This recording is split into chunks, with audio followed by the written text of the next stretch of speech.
Ito din.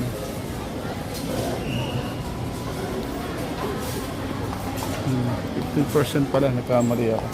Nakalimutan ko na si Tito. Okay lang. Mabait si ma-distract. Okay lang, okay lang.